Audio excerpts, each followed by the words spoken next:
What's going on? And welcome to Straight Out of the Herf Zone. I am your host, Shirtless Mike, and it's finally warm enough for me to be able to do the show properly. So, since I relaunched the beginning of this year, last couple weeks it's been cold, so I can finally be shirtless on my show out here in the Herf Zone, and do the show like it's supposed to be done, the way you guys expect, so you guys can stop busting my balls, about it.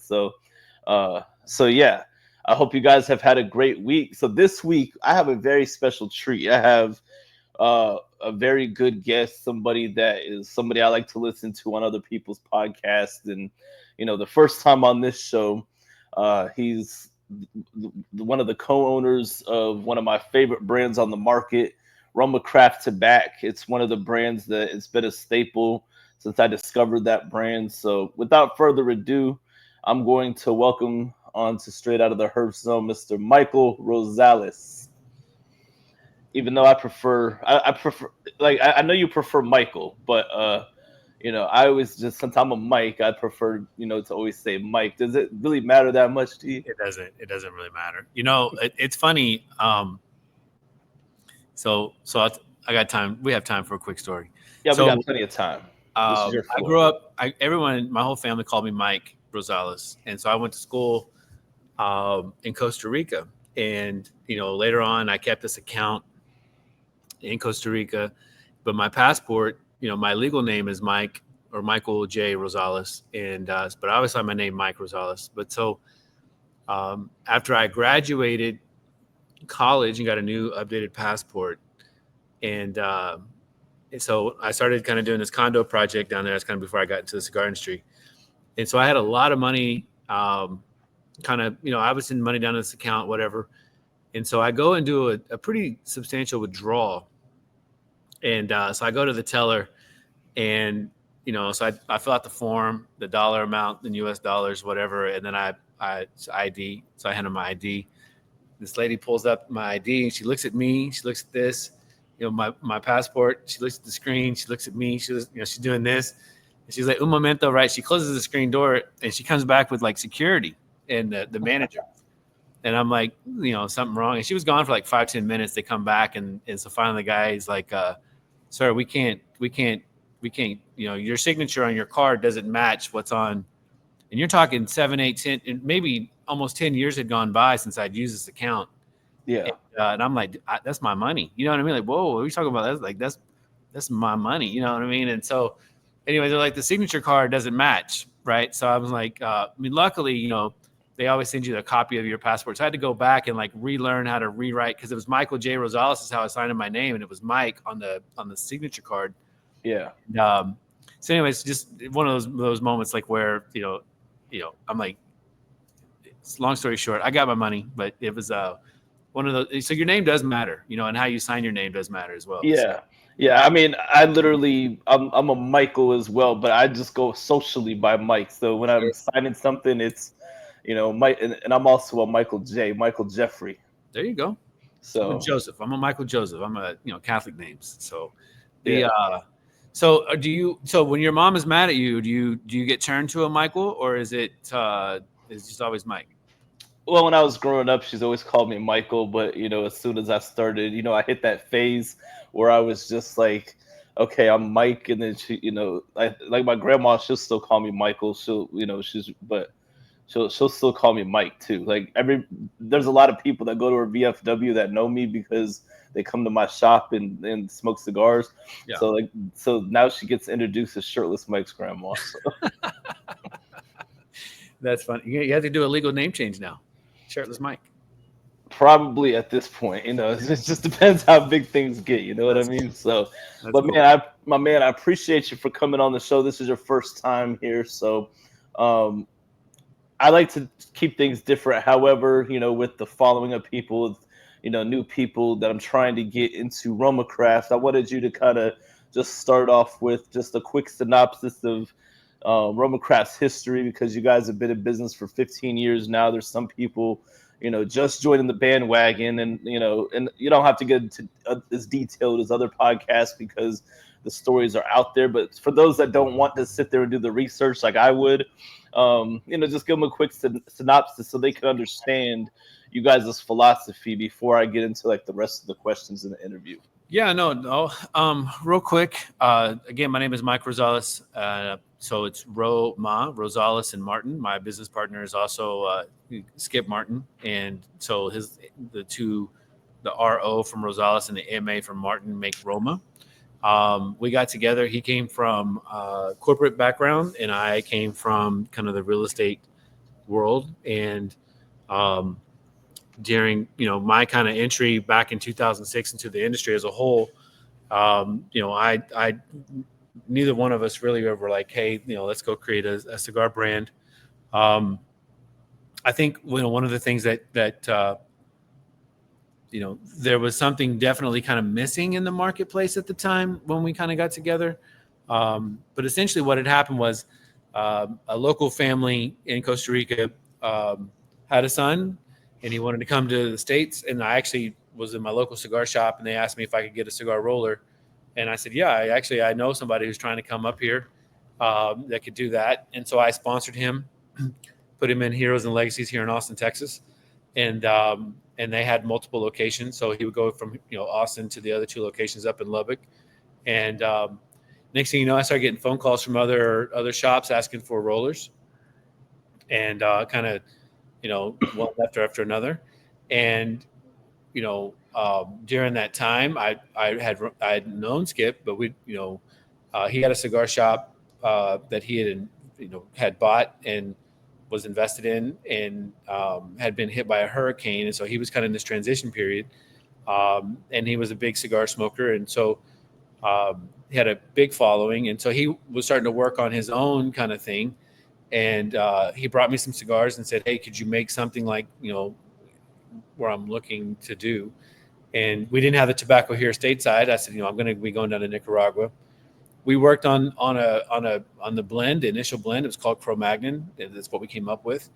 And That's what I'm smoking right now, as a matter of fact. that's the OG Cro-Magnon. OG, yeah, we just got some of our PAs in today, which I was gonna go by and get one, but I just felt like being lazy today, so That's okay. I settled for the OG, and I'll smoke the new one tomorrow and make posts about it. So nice. So so we came up with that original blend, and he had a big following on Twitter, and really kind of documented the whole journey.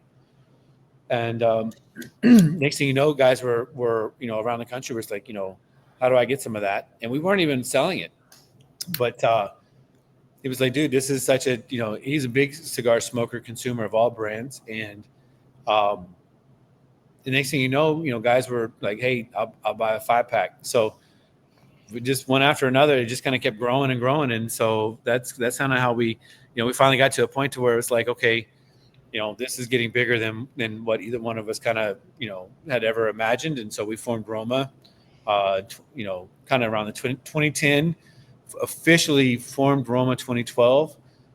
Went to the trade show in Orlando, and it's kind of been nonstop ever since.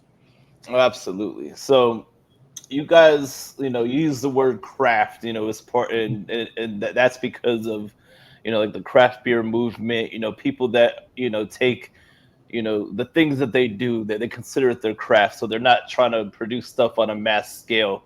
And it's like being in the game for 15 years, you guys have definitely perfected your craft. Like you don't need to have a subpar $20+ cigar. Like these cigars are very in the affordable range, even with price increases happening every single year with any cigar company. Um, like how has the word craft and and you guys is what you do as a craft like evolved over the years, like, or has it just remained the same, and then you're obviously now seeing the fruits of of the So craft. no, you're 100% right. When we kind of got into this, the craft movement for beer was, kind of in the infancy stages, and was really on the precipice of really kind of taking off before like all the acquisitions and microbreweries kind of popped up. It was people would stand in line to go get, Bourbon County, and people would stand in line to go get, a lot of these beers that now you just go to the local, beer store and pick up, right? But Yeah, the long story short, I think, um, we had sorry, let me turn my notifications off. Sorry. I have the same problem half the time. The um so the one of the things that kind of happened, during that time when we kind of sat down and came up with the name, that name wasn't used, and it hadn't. It was, now it's kind of used in people's kind of marketing pitch as something that's kind of, that is kind of evolved as kind of like a cool thing to say. But at the time, you know, craftsmen and craftsmanship, and again, like, listen, I don't ever want to say that, other factories don't do the same, but it really was like the attention to detail, right? And having the discipline to do something the right way.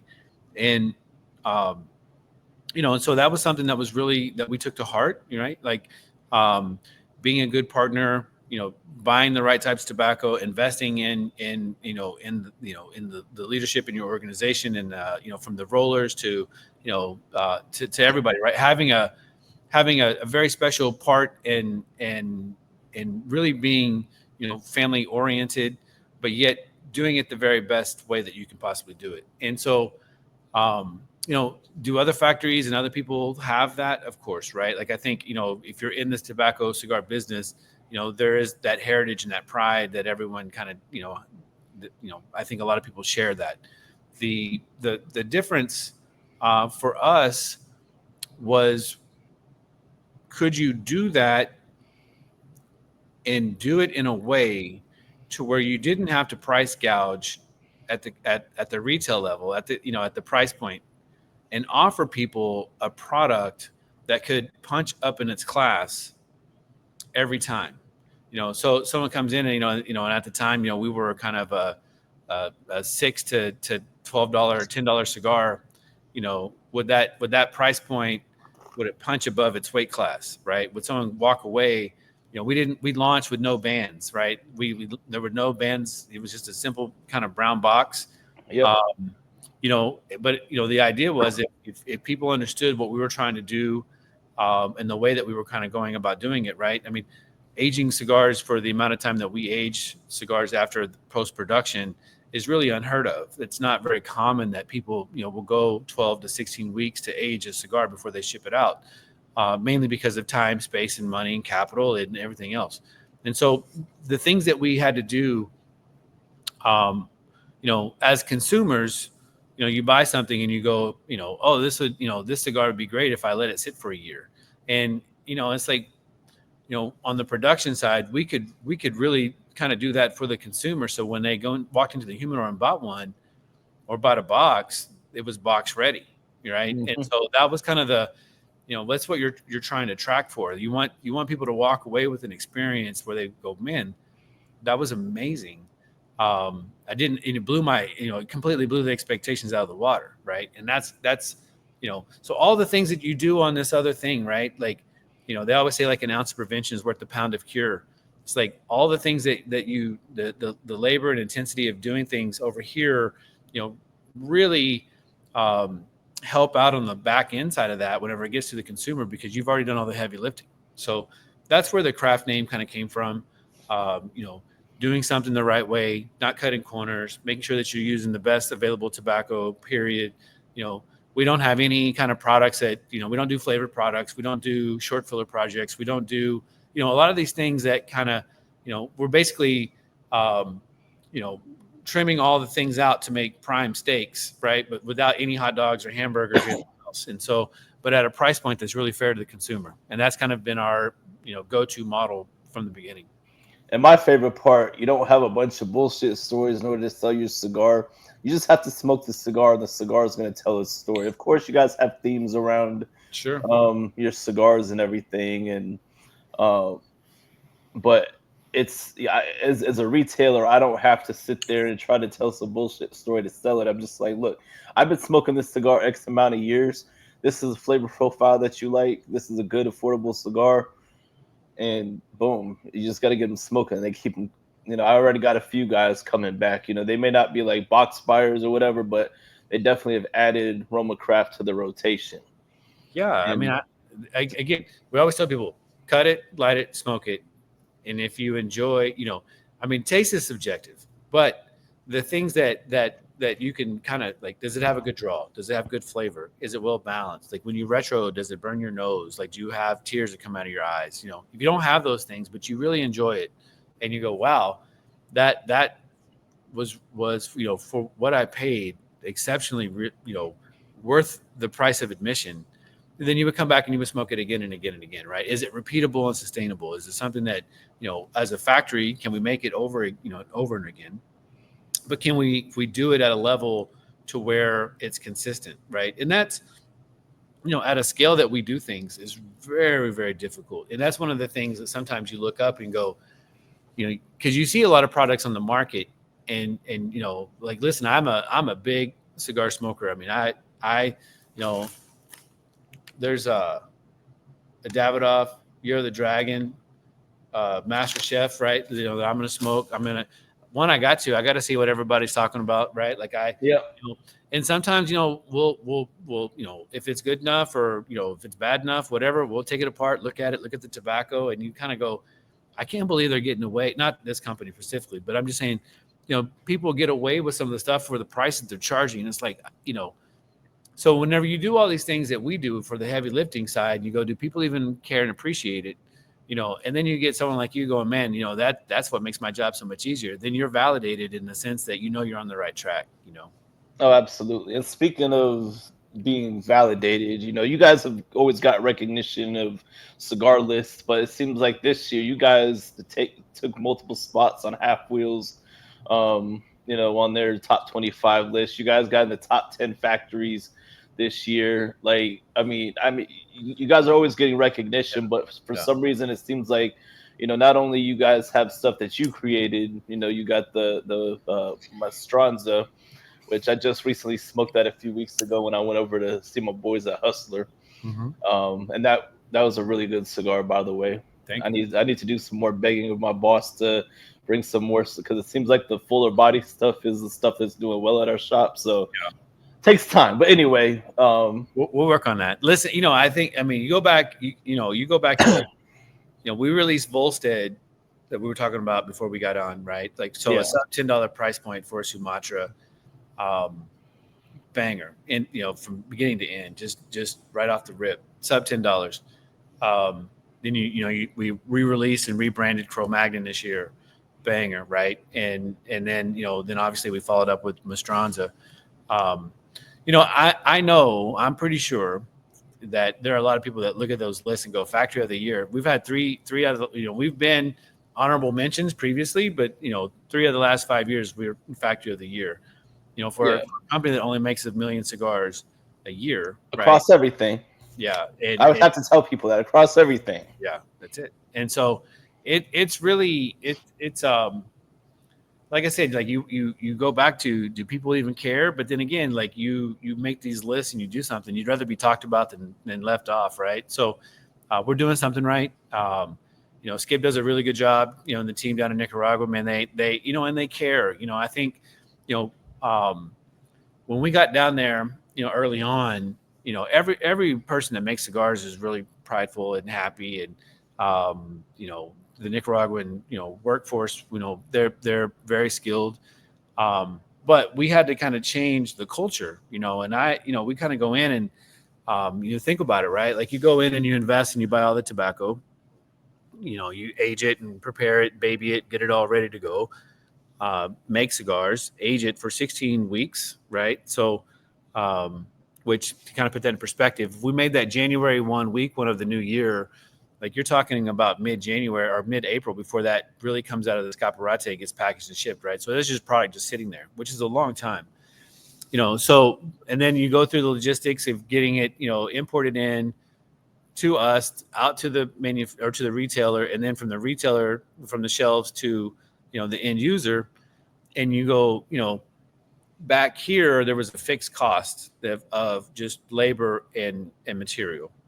But then by the time you factor in the this long time, this supply chain time, the price goes up, right? So if I sent product to you and you called me and go, man, half the stuff is plugged, it's not drawing, it's not doing whatever, and next thing the next store across the street saying the same thing, and people stop buying the product. Back here early on, you could have, that $2, right? But then way down here, you're talking thousands of dollars. Yep. So it's like, again, the ounce of prevention is worth the pound of cure, right? So it's like, so you have to put these like, these kind of safety gaps in between along the way to make sure, like, we don't do draw tests. We weigh cigars. If it's underfilled, the scale will tell you. If it's overfilled, the scale will tell you, right? If it's, and so anyways, you do these other things along the way to make sure that by the time it gets to the retailer, by the time that they cut it, and I always look at it and go, I want people who sell cigars like you to be confident that when you hand the cigar over to somebody, go, man, just smoke the cigar, fucking trust me, that they're going to go, oh shit, like that, again, that punched up, it exceeded my expectations. And you have the confidence to recommend that cigar. And that way, that there's nothing preventing you from going, it's a good price point, it's a good value, it's a good cigar, and you're going to enjoy it. Trust me, smoke it. Because they're going to come back to you and go, hey, that was a great one. What's next, right? And if you fail those guys, then they're not going to ask you for that. But if they go, man, that was really good, it's either I'm going to have another one or what's next in the progression, and then we kind of find them the next new cigar in that brand, right? So, but it's all important. Again, it all starts way back here, Oh yeah. Now I know I kind of fudged when I was trying to ask the question about. I was trying to get into the whole thing about the year-end lists, and you expounded on that. But a lot of that has to do. I mean, one thing that you mentioned was the workers at the factory level, and I know a lot of times, you come on these podcasts, you and Skip, you guys are the owners of the company, but in reality, the people that are making the cigars are I mean, they're people that people don't get to see, Yeah. and so, like, what's the reaction like for them when they find out that the specific cigar that they did work on Sure. has made it on all these lists? Because I want to give them a little shine, because it's something that doesn't happen that often, Sure. and we got to think about them too, because No, dude. I mean, they erupt. I mean, they go crazy. I mean, it's really their awards, right? Like when you think about it. I mean, um, and that's when I say, Skip and his team, like they got that factory humming. Um, I think one of the cool things that we did, and I don't know if you paid attention, but on the secondary band for the Mastranza, there's like these people thought they were codes, but there's like these 3-digit letters. Those are the initials of the people who worked on that blend. oh wow, You know what I mean? So you talk about giving them the shines and the props, right? Like we were already there. You know what I mean? Like we were already, and that was, a detail that skipped through in there that, and again, it's subtle. Like it's not, hey, look, pat us on our back because we, but it's like we already know that the work that they put into it is what makes, it's the heartbeat of the whole thing. It all starts with the pre-industry side to the buncher, right? Like all that stuff that happens way before it ever even starts to make the cigar is early on, and that's like so it's a big deal. It's a really big deal. oh, absolutely. Now you guys, down there in Nicaragua, working at the factory level, and I know you're not, Skip's mostly the guy that, handles the factory level stuff, but a lot of those people that, they take great pride in what they do, and a lot of them, they can make as much money as a doctor and a lawyer in Nicaragua, from what I've heard or whatever. But I've heard so many rumors of different factories having trouble keeping rollers and stuff like that. People crossing the border. I don't necessarily hear that with you guys. I always hear a lot of things about staff retention, people staying, like at you guys' factory level. Like what is it that you guys do different to be able to keep good staff to put out good cigars? And Sure. It's a great question. I think the So first off, we, again, Skip worked for Dell, right? And we kind of come from like the business background. But being in Austin, it it's not uncommon to have somebody come into the cigar lounge and say, "Hey, I just started a new job with, you know, Schlumberger or 3M or Motorola back when Motorola was a big thing, Dell, right? Like, you're like this we're the heartbeat of tech since, Tesla's here. You know what I mean? Like, there's so many big companies. So you see these headhunters that will come in and they just kind of pull and plug people and offer them a better job, right? So number one, to do that, you pay well, like you pay better than everybody else, because if you believe in the work and quality they're doing, you pay them and compensate them for what they're doing. The other thing is you try to do these retention bonuses, right? So based on your tenure, based on how long you stay, like, hey, we'll to keep your chair, to keep good talent, we'll make it to where other people can't. Like, when you look at the overall package of what we're trying to pay, like if you take this in consideration and everything else, like what's unless you just maybe it's a logistical problem and you're like, man, I got to go pick up my kid because they get out of school and it's too far away. But we're in downtown Esteli, right? So you think some of these factories have big buses that go around the town and scoop people up and then drive them in with the school bus. you know we don't have that problem. We're in the heart of downtown Esteli, right? So, but if we had that kind of problem, then somebody might say, I can't work here because I can't get to the school fast enough, or something like that, right?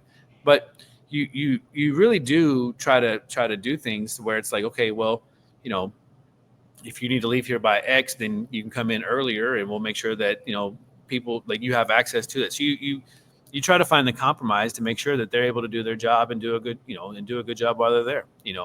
And I think that because we don't make them overproduce or work harder or stay later or do the other things, like, it's a very enjoyable environment to work at. I mean, I could give you a tour of this office and see how dope this place is. Our factory is just as cool as this place. So I think that's kind of the cool thing, is that people want to be there, right? So, and it's and you know that's my take on that.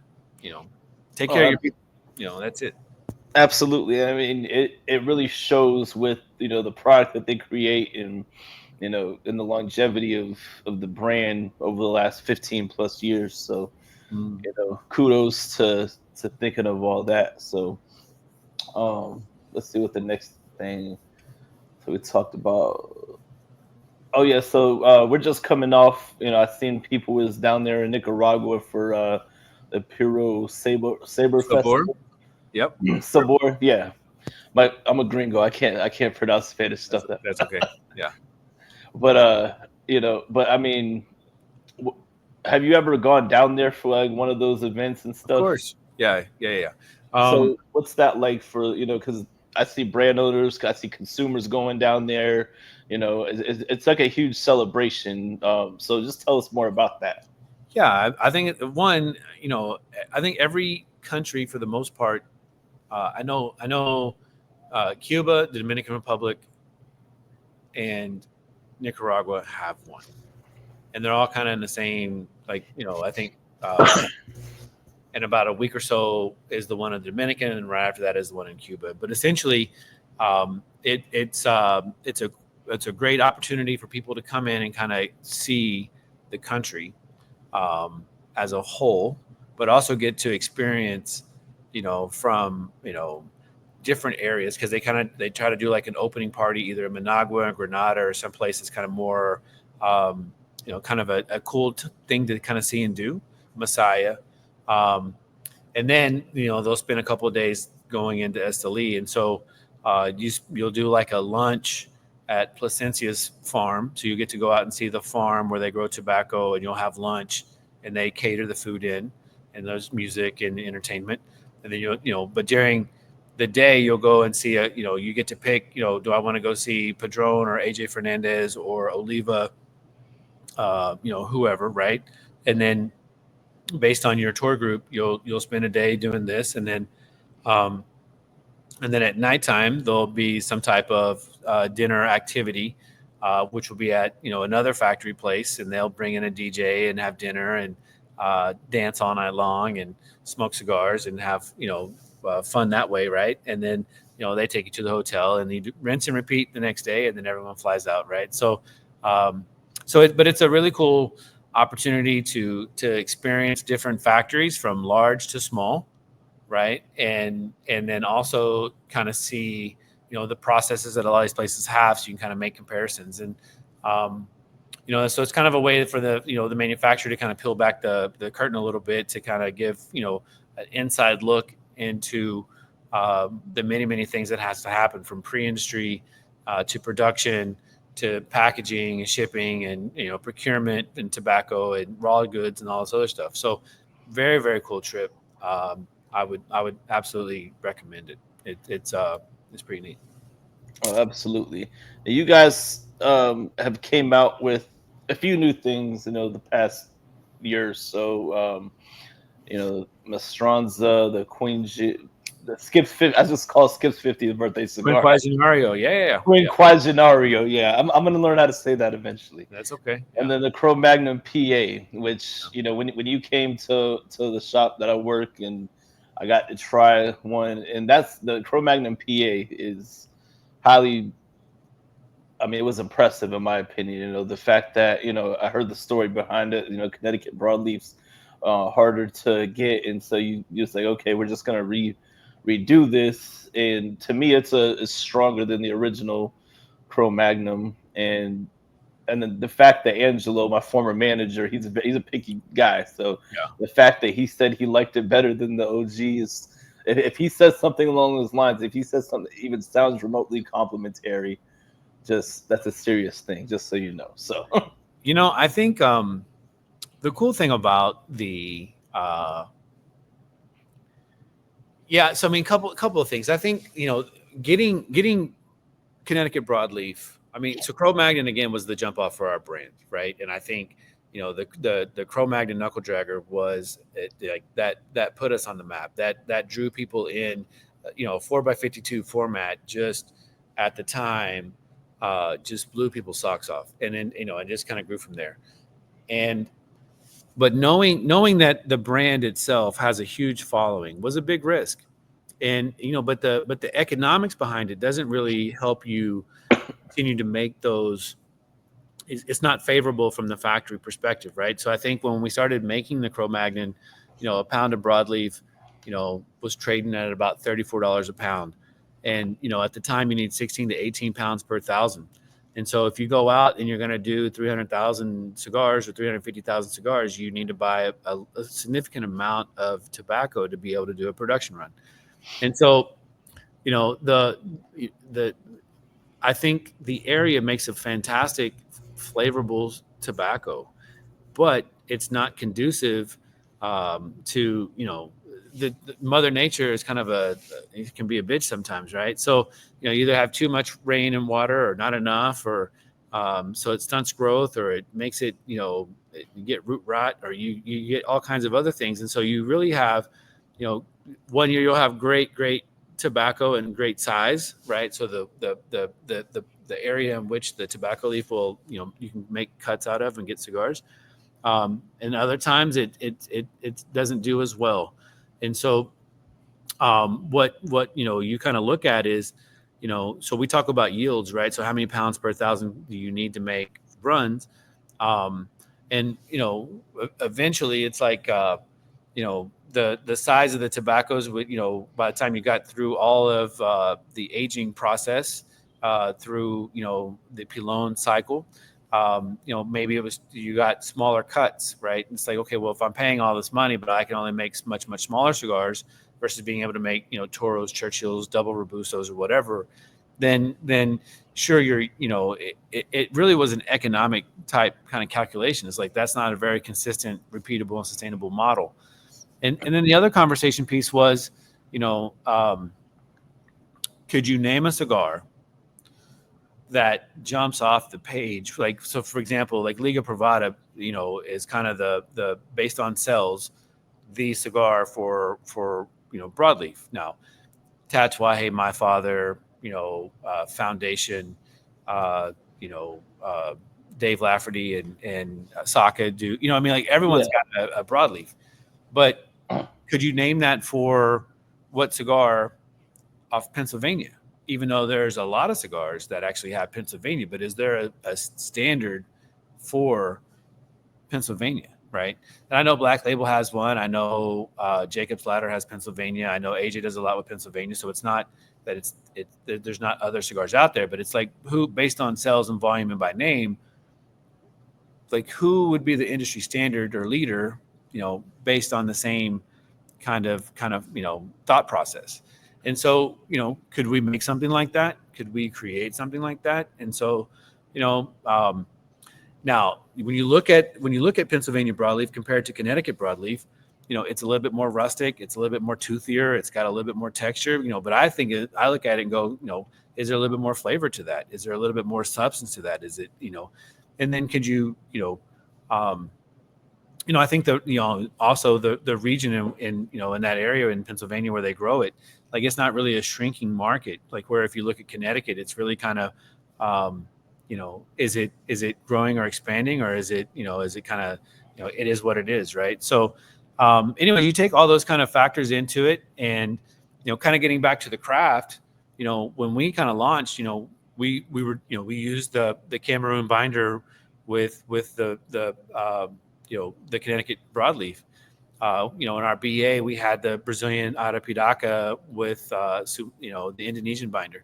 And so we were doing these kind of like bottle fermentation was a big deal in the craft thing, right? So it's like, could you take these tobaccos that people hadn't really been using, and could you make a cigar that could stand out and be different and unique on its own, with these things. And people thought we were crazy. It's like why would you use two of the most expensive wrapper binder combinations? It didn't make sense, right? Especially if you're only going to charge, $10, $12 for that cigar. Um, but that was kind of one of the things that, from a craft perspective, could you create and could you make something good enough that people would come in and want to buy something? And so that's where, again, you ask about the craft, and that was one of the things that we were doing at that time, still doing. So Yeah, most definitely. Most definitely. Yes, we talked the Cro-Magnon PA. Talk a little bit about Mastranza and then the Skips 50th. So the quinquagenary, I'll start with that because that was last year. So Yeah. when Skip, but that was it. That took about 2 years to. In the we started. He was 48, and so we kind of always had this kind of thought process about doing a cigar with, like, who would you want to make a cigar with? So the conversation, you know, um, we have this kind of we always kind of talk about stuff like this inside the office, but you know, you know. Fuente Senior passed away. You had Avo pass away. You had the Oliva Senior pass away. You had there was one more. Padron Senior passed away, right? And all within like a year or so time frame. And so so you think about whatever things that they left behind. Hopefully people took some notes and learned from them and all the great information they were able to kind of pass on. But you know, um, but if you had a chance to work with somebody, you know, and truly learn something from someone, like who would it be, right? And so Skip had a great relationship with Ernesto Carrillo, looked up to him, was smoking his cigars, long time ago, and Ernesto was open to it. The rules were, hey, uh, we won't use tobacco that we're familiar with, and you can't use tobaccos that you're familiar with, and that we'll go out and look for unique kinds of tobacco to create this kind of project, right? Because you can go down to any factory and they'll be like, okay, what do you think about this? And they'll hand you a cigar and smoke it. And it's like, that's not what we wanted to do. We want to create something that from the time that, everything would be something that was kind of new territory, and like try to recreate what it was like, before you had all this knowledge. You know what I mean? And could you come up with something as a collaboration and make something successful? And so that was kind of the challenge of it. Ernesto was game, and so Skip, was going back and forth to the Dominican, looking at all kinds of places and unique kind of tobaccos. And so they came up with the Quinquagenario, and I'm going to be turning 48, 49. I don't even know how old I am here pretty soon. I got to start working on mine and figure out where I'm going to make my cigar, and what who I want to work with. And I've got some names on my. I think um, Manolo Casada is a legend to me. He's a super nice guy.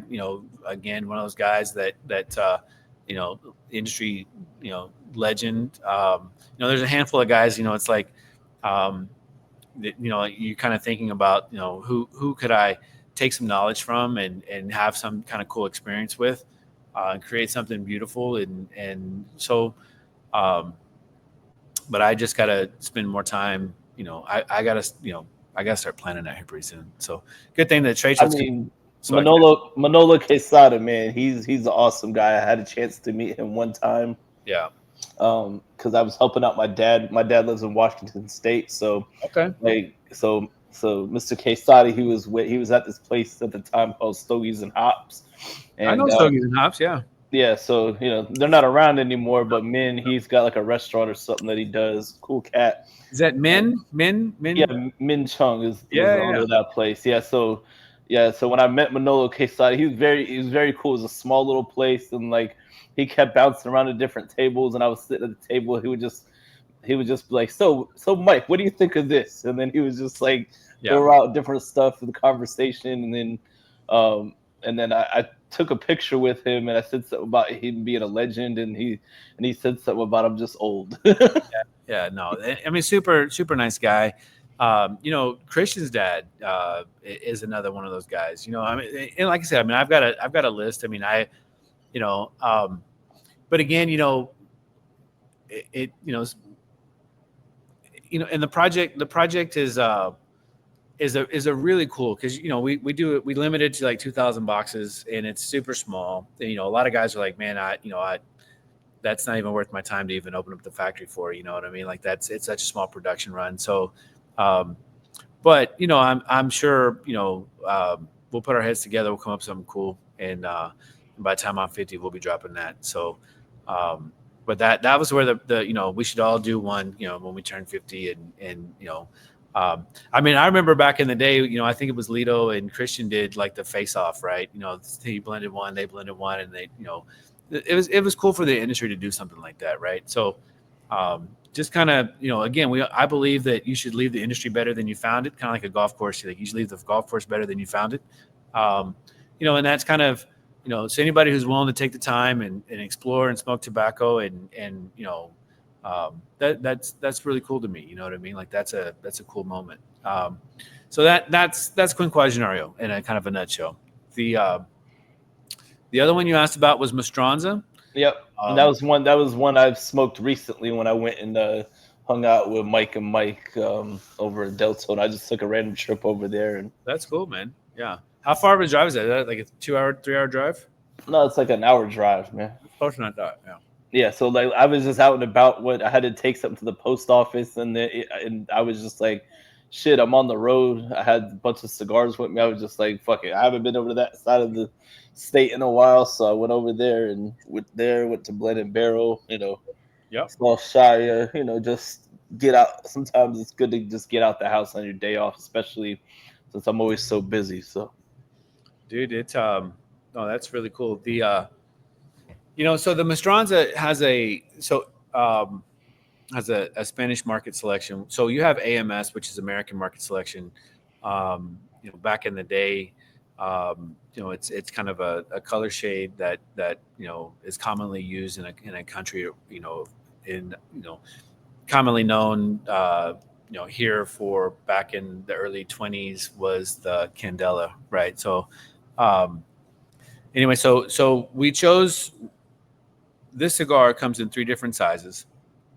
It's a 6x52 box press. It's a 5x60 box press, and like a 4x52 box press.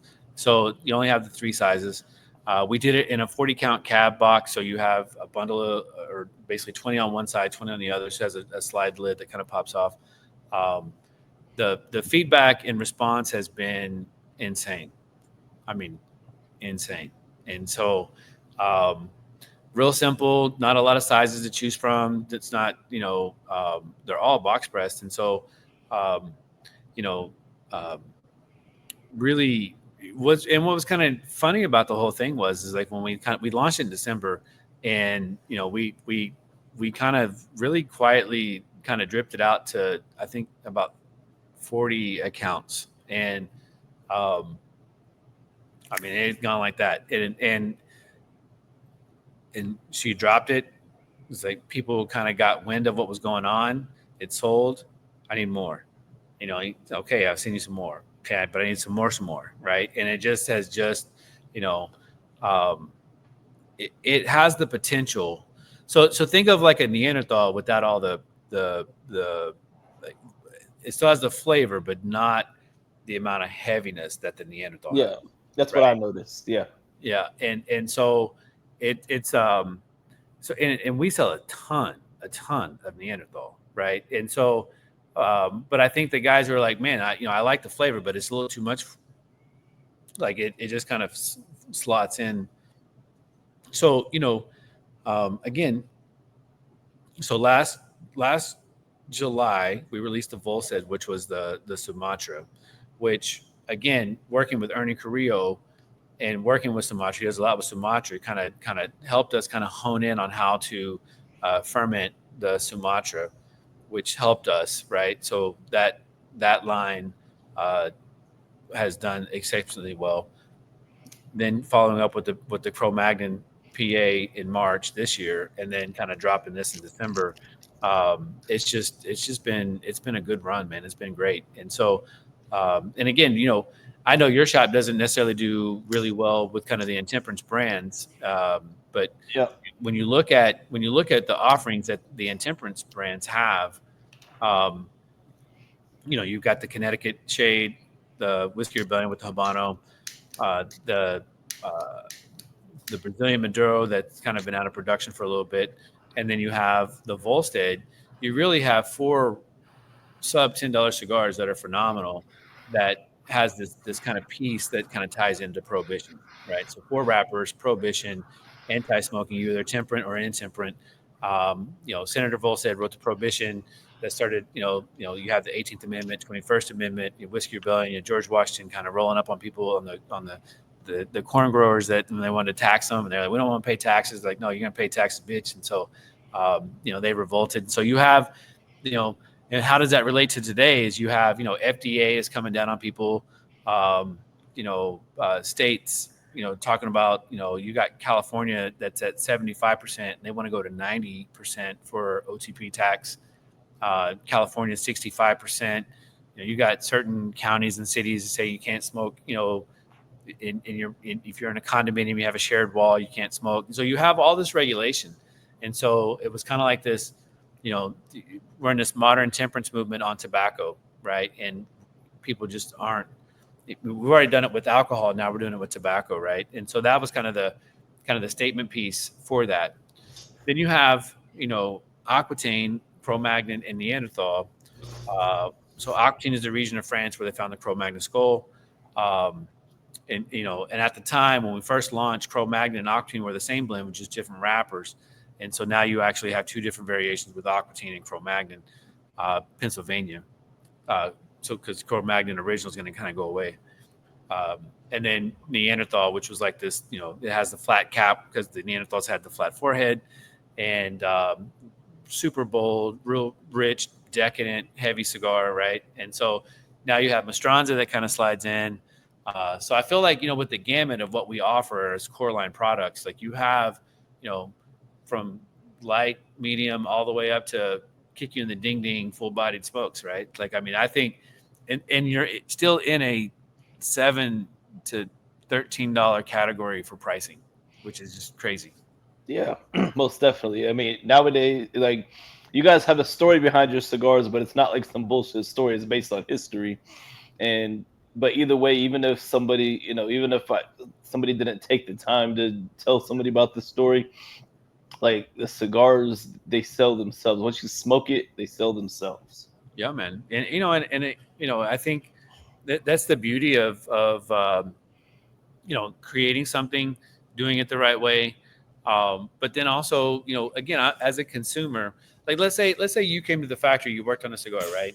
Or you made a cigar, and like you cut it, you light it, you smoke it, and you go, what do you think that cigar would sell for, right? And you go, or you're asking me like, what would I sell this cigar for, right? And I say $12, and you immediately in your mind already go, okay, what other cigars that have I had in my smoking experience that are in that $12, $13 price point? And you go this, and this. You rattle them off. Like you've already, So would you smoke that cigar over any of the ones that you just mentioned? Yes or no? Like, you don't have to answer, but I'm just saying, like Yeah. that mentality, right? But if you said, you know what if I told you that cigar is $10? Fuck, I've smoked a cigar every day, all day, right? And so, the strategic kind of go-to model that we have that a lot of people don't utilize. There's only one other company that I know that kind of utilizes it. We don't have reps and brokers that go around that service accounts. We're a good partner. We try to do it all remote. We try to do it from here. Um, you know, so on one hand, it's kind of an unfortunate thing because if you're used to someone coming in, cleaning up your shelves, restocking all your stuff, telling you what you're missing, and you don't have a good enough staff that does it, automatically, then Reps don't restock for us. I got to do all that shit, man. well, you gotta tell your guys to step it up. I mean, no, I'm just kidding. So well, again, so then what are you paying them for?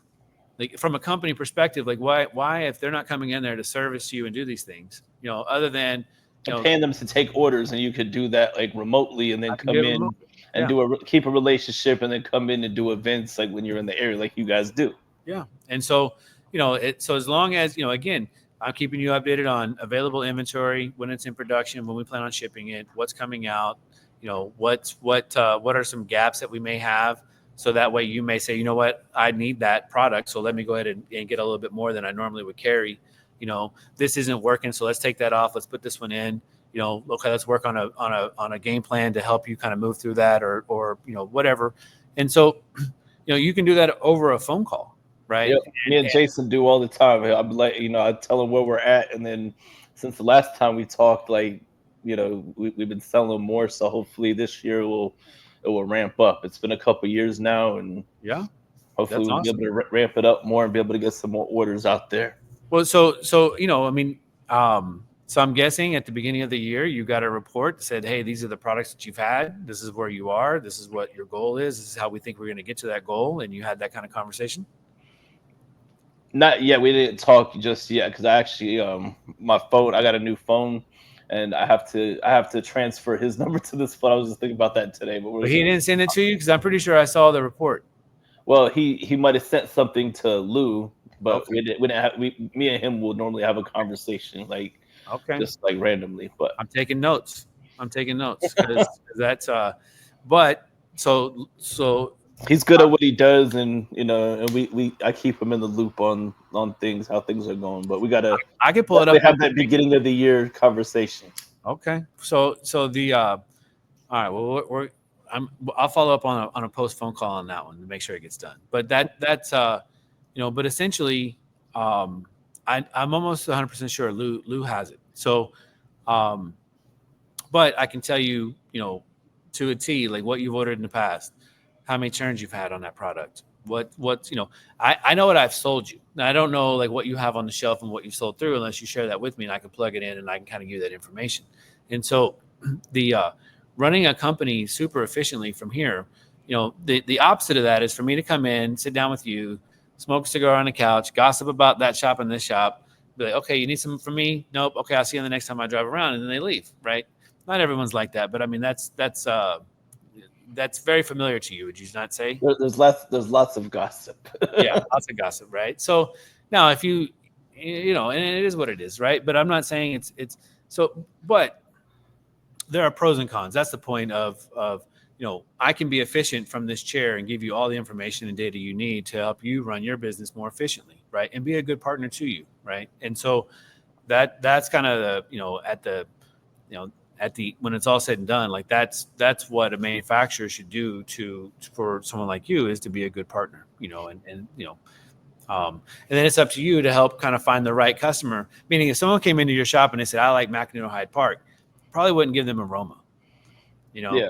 Yeah, But most definitely. And I mean, we don't carry Macanudo Hyde Park. We only carry certain Macanudos, but you well, know, but if they want something that's a lot milder than anything that I produce, because we're more on the uh, mild to medium plus format. You know what I mean? So I mean, even our Connecticut's got some kind of to it. It's not like but it's a great Connecticut. But um, I think that the challenge is like when someone comes in, they go, man, I like full bodied Nicaraguan, whatever.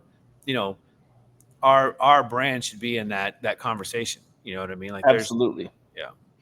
And that's the thing. Like stuff, stuff sells that the people that are working, they're passionate about that cigar, that product. That's what will sell because you're gonna take to you're gonna take people to what you've been smoking because they come in looking for a recommendation 9 times out of 10. Not everybody is has that knowledge. Like sometimes they'll go to something they're familiar with. Like there's some people, if I don't catch them in the humidor, they're just gonna go and I know they like to branch out. They'll just go straight to what they're familiar with, and then but then if I catch them, I can be like, hey, you should smoke this. You know, you still get what you're familiar with, but I know you like to branch out. So here's this recommendation, and so on Yeah. and so forth. And then that's what keeps it turning. You know what I'm saying? The excitement of the brand, is what sells that brand. Yeah. At the retail level. And every shop has a different way of kind of engaging a consumer, right? And I think because you'll know better than this, right? There are guys that come in and it's like they don't want help, they don't want you to talk to them, they don't, know I know what I'm looking for, um, right? And so it's like it's really hard to kind of interject until they ask you for help, right? So they'll look around and they'll go, "Hey, where's the DL 700s?" And like, "Oh, okay, I moved them over here." It's like That's oh, if we have those in stock at the time because well, sometimes yeah. it's a little hard to get. So it's like, okay, well, I moved them over here, or they're out of, I've got X, Y, and Z from the floor, or I had whatever. But now that they're already open for conversation, it's like, dude, I've got X, Y, Z in stock. I got, if you like that cigar, and I don't have it, surely you try them into something other than the floor if you have it. But if you don't, they're not going to walk out of the humidor without a product, right? So your job is to sell them something. So if you like, full bodied, I've got X, Y, and Z, and so, and then there are guys that just, I had a guy this weekend came in and I said, hey, I was doing an event and I said, we've got a cigar. Oh, I tried a cigar, I didn't like it. And he picks up two $40 cigars. And I'm like, oh, you're a label chaser. And he kind of stopped and looked, and I'm like, "Hey, you like what you like, you know what I mean? Like if you tried this other one and you didn't like it, that's cool. But like, didn't want to have a conversation. Was really really rude, and I'm kind of petty, and so I kind of gave it back to him a little bit because I was up in the Northeast. They're total ball busters, right? So, um, but again, the cigars that he picked up, kind of I I could I have a hard time. I know what the product costs to make. Um, People like brands, and brands do sell. Like you said, stories do sell product. Um, that guy will never be a Roma Craft guy, right? But somebody who wants to learn about um, and to kind of develop a cigar, right? I always, again, I always talk about how, a tobacconist should take somebody along the journey, right? And, how do you, because you need more of those kinds of guys. Like they're sponges and they want to learn and they want somebody who can talk tobacco to them. Why did they use this instead of that? How come they didn't? Why is it? You know what I mean? Like there are people that out there that want to have that conversation, and guys like you offer that as, and can talk about tobacco and talk about why, what's new and what's hot and what's what, and have a sense of a little bit of knowledge about the tobacco industry as a whole. And those those are kind of those are the fun guys, because they're like, okay, I want something mild, but I tried mild, now I want something a little bit plus. Okay, let's go country of origin, let's explore these. Okay, yeah, I tried all those, check check check. Okay, well, let's go to Honduras, or let's go to Nicaragua. Oh, I really like that. Okay, this is that, but then amp it up a little bit, right? And you take them and you help them develop their palate. And I think that's I would much rather have that kind of customer. Maybe they're not buying boxes and walking out the door yet, but if you develop them and treat them right, and they keep coming back, and they finally get to a point to where in a position where they can afford boxes and buy it by the box, then that guy will be a customer for life because you Oh, help. absolutely. I've seen people get to that point. Yeah, yeah, and as an industry as a whole, I think we've kind of gotten away, and it's really more of like, hey, I'm watching Fox News or ESPN or whatever. Hey, if you need some help, let me know. Did you find everything you're looking for? Okay, I'll ring you up, and then that's not a tobacconist. That's just a guy running the register. Yeah. Um, and there's a lot more of those, and less of the tobacconist or somebody who wants to have that conversation. And so, for whatever that's worth. And luckily, the shop that I'm at, we're definitely not just running a register. We got all kinds of stuff to do, and and the people that come walking through the door, that a lot of them, even if they're not like that super cigar nerd, I've seen people turn into that because of just being willing to have the conversations, and Yeah, that's what it's all about. You just get the people coming in. Of course, you're still gonna have the person that's a label chaser, and it is what it is. Like it is that what help it is. There's that keeps the shop running too. But no, you and there's a know, place for that. You know what I mean? Like, and I never want to talk bad about, um, but it's really more about the the um, and listen, I get it. I mean, I'm sure there's people who smoke kind of smaller brands that are like, ooh, I would never smoke those more expensive brands, or vice versa, right? So I'm not saying that. What I'm saying is like people who are just kind of like, don't talk to me. I don't need help. You know, I know what I'm looking for. Like that guy's no fun. You know what I mean? Like that. Okay, come get your stuff, get out, whatever. Have a seat, smoke your cigar. You don't want to be messed with. I get it. But and they do keep the lights on. But at the same time, you get some guys to come in. They're like, hey, you got the new Mastranza, or hey, you got, whatever, it's like, oh, bro, come, let me show you my office. You know what I mean? Like, and that guy's a sponge, you know what I mean? And then, and the conversation is a lot more enjoyable. absolutely. Well, see, the those guys are the ones that keep the life on in the Yeah. shop. You got the guys that keeps the lights on, and you got the guys that keep the life on. You keep the life going in the shop, because Yeah. otherwise, if there's no life in the shop, then it's just a bunch of old dudes puffing on rolled up cigars shaped like dicks, and There you go. that's all it is. So Yeah.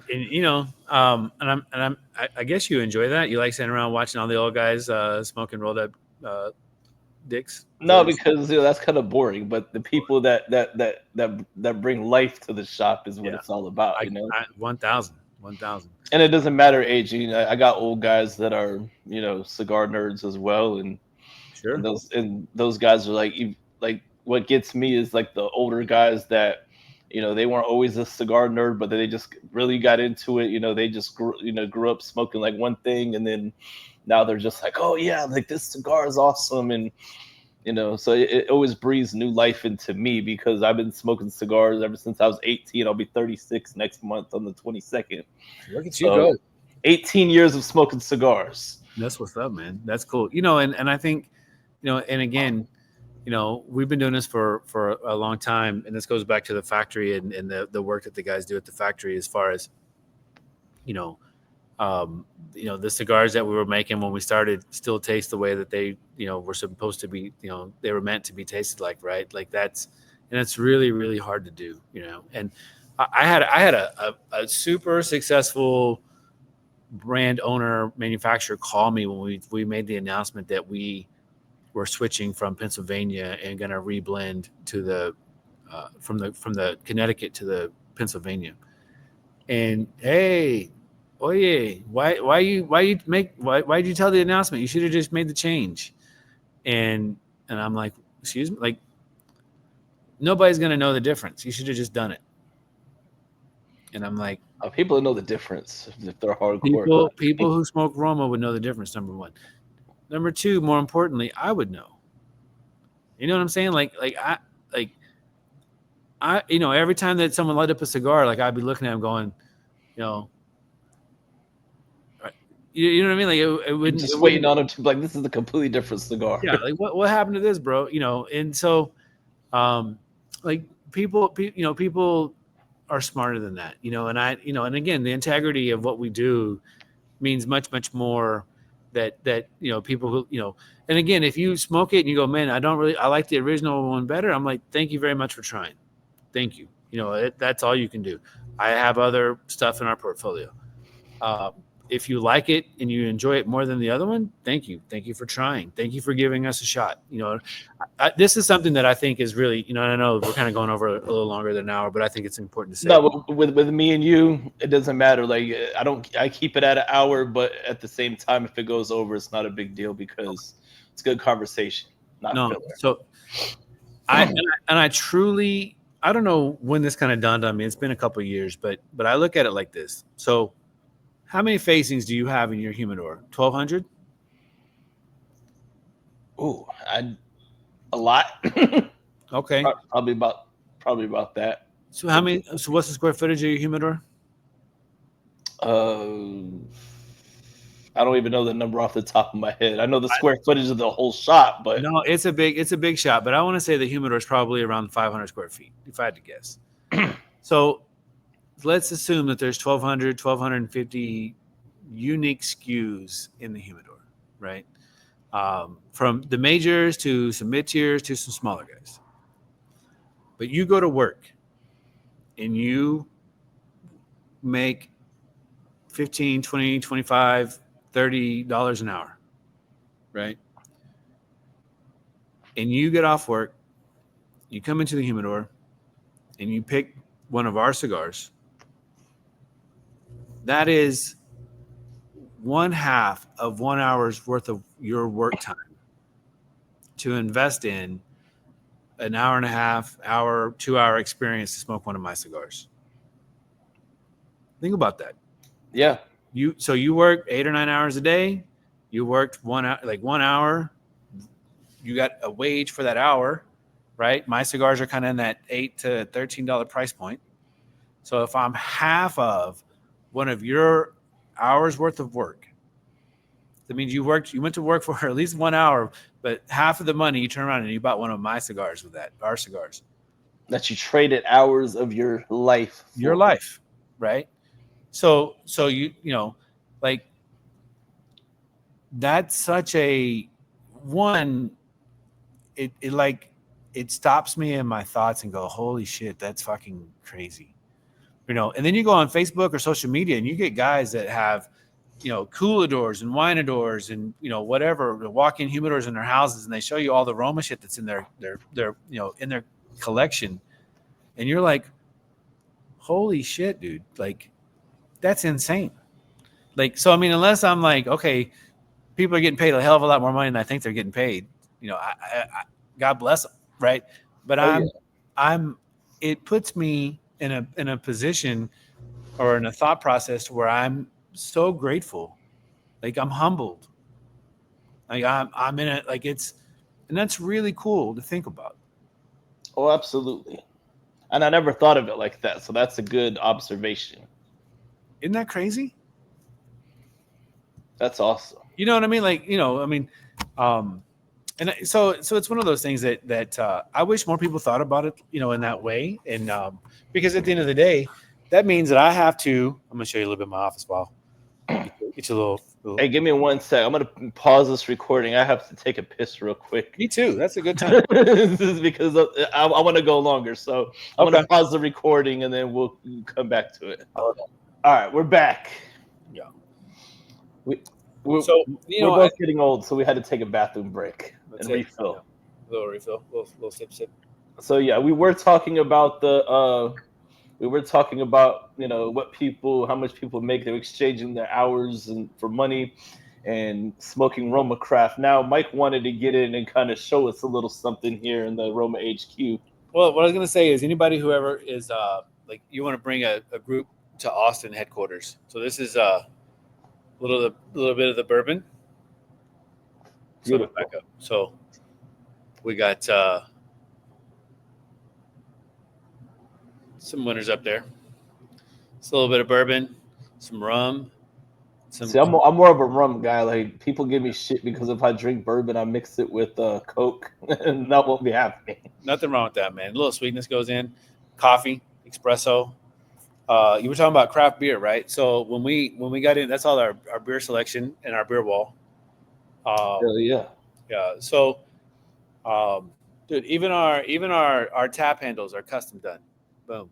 Everything in this thing was done by some kind of woodworker. I mean, I've got some racks in there that we bought, right? But everything was custom done. Like that's, and I don't think um, we had a guy come in and do these barn doors.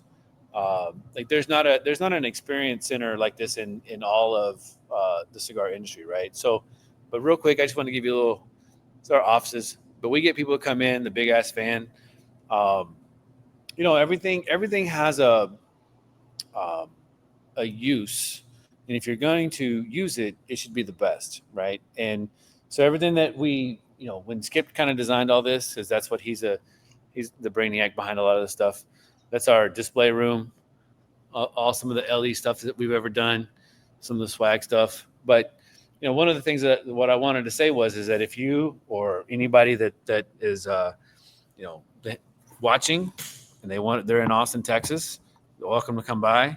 Uh, I will always make time for people who one of the things I think is kind of important. Again, kind of going back to people's time and value and money is we get people 2 or 3 4 visitors a week that come in. Austin is gets a lot of people come through. We have the F1 and South by Southwest ACL, so people come into Austin quite a bit. But I always if you're gonna there's a lot of things to do in Austin. But if you come here, like you said, hey, I want to go visit the Roma Craft guys, I'll stop what I'm doing and I'll, spend an hour and a half, pour your cocktail or drink or coffee or water, whatever, have a cigar with you, get to know you, chop it up with you. And I think that connection, is really, really important. And it's one of those things that, um, I value people's time. Right. And I think that, so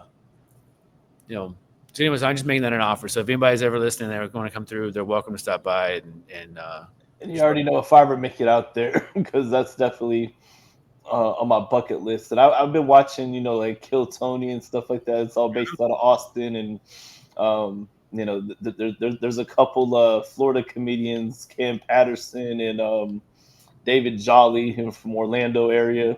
okay. Yeah, I've actually seen David Jolly like here in Brevard County, like in a shitty bar, like before he was even on Kill Tony. That's cool. Dude's like genuinely funny. So You know what? I met Kill Tony. So there's a gun range that we go to. It's called the Range of Austin. They have a private lounge, and so we were up there, and so they play it. They used to play it a lot before they moved to Texas, and we would listen to it on this they played overhead, and so one of the guys that was I don't know if you remember John when he worked here, but he like yeah, listened to it all the time. And some of it was funny, some of it was kind of whatever. And so I said, dude, I'm not a big fan, but that guy over there is probably one of your biggest fans that's with me. And he goes, oh, he's got good taste. And I was like, yeah, whatever. So anyway, so he sat down, he smoked a cigar, and Joe Rogan came out, smoked a cigar with us, and they're really not. I mean, they're not. I would not call them aficionados. You know what I mean? Like they were not. yeah. I They're mean, Joe Rogan, Nick Malio makes a cigar for Joe sure. Rogan, and Joe Rogan smokes. He's open about it. I think You that know, they smoke more now than they did back whenever they moved to Austin. I'll put it that way. Like I yeah, think they've progressed in their smoking experiences because based on the way they cut it, the way they lit the cigars, the way they kind of, you can always tell somebody whenever they, the experienced guy, and this is not a knock on them. I'm just saying like that was my kind of perception was that they, but super nice guys. That's not the point. The point is that they sat down and they chopped it up with us, and we were kind of talking about like, hey, what kind of restaurants have you seen? Like, what's new? What how you like Austin, whatever. And they spent about 45 minutes hanging out, chopping it up with us. But then Kill Tony got up and goes, hey, what are you guys gonna do tomorrow, or do you have plans for tomorrow? I'll put you on the list to come see my show. You got to see it live. And I was like, sweet. So I said, I hooked him up with John. John got the information. And so they said it's like where the stage is at, like right stage side on the side. and the thing that I'll never forget, and this was really kind of cool, right? So the show, it's a fucking hit. The way that they do it, because there's like a mix of like people who really have a lot of experience and people who are just really getting up there for the first time, right? So there's like this, they get the Yeah. guys to come back and so it's not like complete bomb after complete bomb. It's a mix of the show, and but as soon as the show was done, he walked straight over to our table and goes, "What'd you think?" Like That's awesome. That makes me want to support him even more. Like, 100%, 100. And I was like, I can get down to that was fucking super cool. If you know what I mean, like he let us in, whatever. No, no, no. He didn't have to, but he like beeline to our table and goes, "What'd you guys think?" And I thought that was the coolest fucking thing. I was like, dude, you just went fucking up here on my list of fucking guys, and it was a cool moment. yeah. So that's awesome. Yeah, because I wanted to talk. Yeah, so that's one of the subjects because I know, has a big comedy scene. So I take it you guys try to make it out. To see some stuff every so often, and For sure. Yeah. I've not been to the new mothership. And every act that I've tried, I need to. I'm not a guy that's going to be like, hey, I know so and so, can you give me a ticket, whatever. But I probably should do that more often. But maybe if you come into town, I'll make some phone calls, see if I can get a sit. So listen, I know people who know. I mean, I don't really know David Jolly personally, but if him and Cam Patterson, I know people who know them because I know some comedians and all that like down here in Florida. So I can probably make some calls too. So okay, well, make it happen, bro. yeah, man. So Listen, uh, when you going to PCA this year? I don't. Louis doesn't necessarily take me to PCA because I gotta hold it down at the shop level because he's pretty much like all business for the most part. So he goes there. He don't now he needs to take me to PCA because I'll get us invited to all the cool ass parties and shit. But Right. but I kind of hang back and make sure things are because he's one of those people that's very particular. Taking it back to craft, like even though he doesn't use that terminology or whatever, Sure. but he's all about the little things. So like if I neglect even like the littlest thing, he'll notice it right away, like when he Yeah. walks in the building. So um, he so he just flies solo. He's friends with Don Patel, so we usually like meets up with him from Cigars on the Ave and does this thing. But hopefully one year, eventually I'll make it out there. But maybe I'm not one of those people that like will beg. You know what I'm saying? I'm not out here trying to beg. I've already done enough begging when it comes to certain brands I want in the humidor, and I and got you. and then we made it happen either way. So I, 100. I just try to fly in my lane, and eventually I'll make it up to PCA eventually. I don't But know. You gotta take the podcast on the show floor and get some interviews, bro. yeah, but see, I'd rather have like an interview like this style because people got shit going on at PCA. I'm not like a trade show. Like I don't consider myself like me, even though I kind of am media. But the media that I do, I don't do news, none of that. I like to have the format of you're in your comfortable environment, I'm in my comfortable environment, and Yeah. try to do a different type of interview. Of course, we talk rapid binder filler, but I try to make it more than that to be able to just provide a different interview experience. Got you. I Yeah. was talking to Mike and Mike, about interviewing people, and prior to even me interviewing you, I was watching all these old podcasts, and just okay, like it was stuff like so stuff that we covered was current stuff, but you know, I took a lot of that, tried to make sure I didn't bring up some old topics, and No, I appreciate it. I think one of the things that most people like everyone there's always an origin story, right? And everybody, because you're right, like there are people I didn't like want to spend too much time on that. I get it, and I appreciate that. I really do. 100. I keep it 100. But it's a necessary evil. But and it's and I think we gave enough information about it, and I think that's so you kind of give some backstory, at least to who we are and how um, how we got to where we are, right? Like I think it is important, and so I appreciate it. So, is there anything else you want to cover, or is that kind of is No, that man, we've had an awesome show, man. I appreciate you for coming on for your first time, and then next time I'll either get Skip or both of y'all and just make it a 3 hour fucking show because yeah, with both of y'all, we know we could do that, no that doubt, type of time, and yeah. and it is what it is. So Well, man, I appreciate you having me on, and thanks for reaching out. I'm glad we were able to kind of get it. It was really quick, and and I appreciate what you do down there in the shop and holding it down for us, and so I thank you for having me on. most definitely. And everybody out there that's watching, thank you guys for tuning in. Make sure you hit that like button, the subscribe button if this is your first time. And I'll let you know when we're not recording so we can talk the real shit.